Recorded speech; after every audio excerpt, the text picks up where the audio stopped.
Good morning, afternoon. My name is Doug Yance. I am a Vietnam veteran, and I count it an honor to be asked to talk. I got volunteered for it, actually, by my pastor. God bless him. But I am a Vietnam veteran, and I had some stuff written out that I was going to talk about. And as I was in the shower this morning, singing and thinking and all that, the name of the place that's putting this on, The Journey Home, come to mind. And I got to thinking about my journey home. And I went in the Army in 1968, got out in 70. I was infantry over there, 9th Infantry Division down in the Mekong Delta. I was there not very long before I realized, I asked myself, what did I get into? I'm sure anybody there has asked that. But on August 16th of 1969, there's a guy back on the wall that was killed, and I was wounded that night. There's other friends up there, and this thing is amazing. But I want to share a little bit my journey home. I come home and with a major alcohol and drug problem. I can't blame it entirely on the war. I drank a little before I went in, but I got into drugs over there. And I spent a lot of years in and out of jail, in and out of barroom fights. Got home like a lot of us did, and I grew my hair down to my butt. Played in a rock band, and more drugs, more alcohol, and thought I was crazy, and so did everybody else. So after years of that, and I had three choices, either dead, in jail, or in prison. Thankfully, praise the Lord, that I chose life.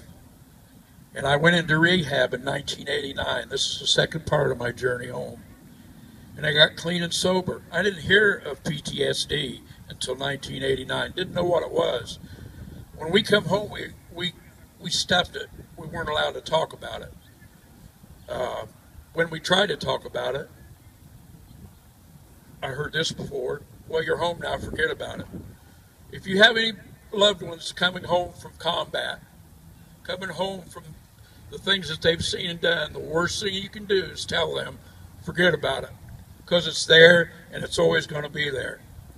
Always. But it kind of minimizes what we went through. But through getting clean and sober, and dealing with the problems I had, I'm here today to be in August 26 years clean and sober. Thank God. Well, I was clean and sober for 3 years, but there was still this thing in my heart, still this emptiness. And I'd made a lot of progress. I thought I did it myself, but I didn't. So on April 5th of 1992, I thought I would go to church, which I did. Went that morning, and got home, kicked back, and that night, sitting there, and all of a sudden I just knew I had to go back. So on April 5th of 1992, I accepted Jesus Christ as my Lord and Savior. Amen. Journey home. Jesus saved my life. And not only on this earth, but the one to come. I'm looking forward to it. But I want to thank for being asked to talk. And I'm going to say a little prayer for these festivities. But I want us to remember the 58,000 plus names back there on that wall that gave the ultimate sacrifice. Those are the heroes right back there. And I wore my ribbons and stuff. This means nothing. Those guys paid it all. Those men and women back there paid it all. And they paid it so we could be here today and we could have the freedom we like, that we fought for. So I just want to close in prayer. And I hope all of you stick around. And I hope there's some healing here. I know it's hard for some people. And I just want to encourage men, women, whatever. See, the thing about PTSD, it affects everybody around us. And I just encourage people, there's the journey home. There's help that you can get. Heck, if you have a problem, come to me. I'll give you my phone number. We can talk anytime.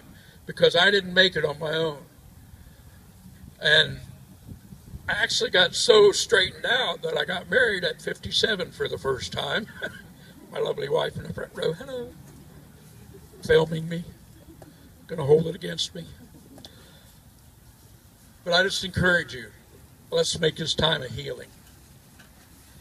I'd like to pray, please. Can you see by the dawn's early light what so proudly we hailed at the twilight's last gleaming, those broad stripes and bright stars through the perilous fight?